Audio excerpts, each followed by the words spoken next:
Okay? Here. And this is the hallmark feature.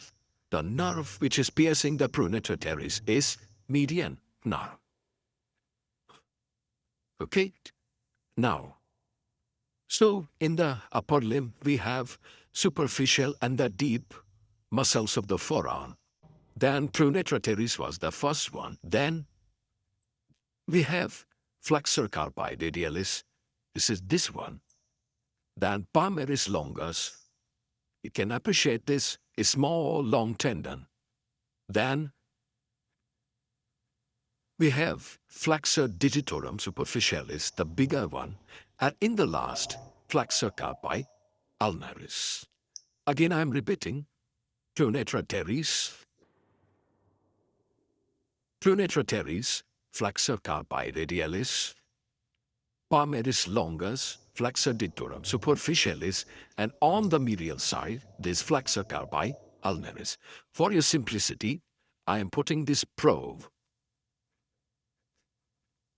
these forceps, waving as a probe for the identification. All right? Now, this one holding pronator teres. All right? This one holding flexor carpi radians. Palmaris longus, small long tendon.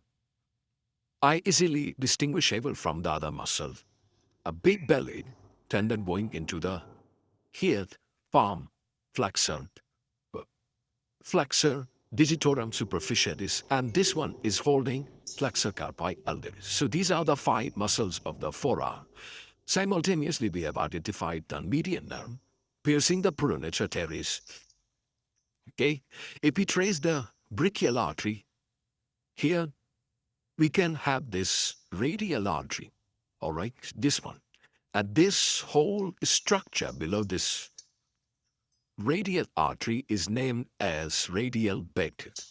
So if you remember my division video, in that I have given the whole sequence from up to down of the radial bed. You should know these things.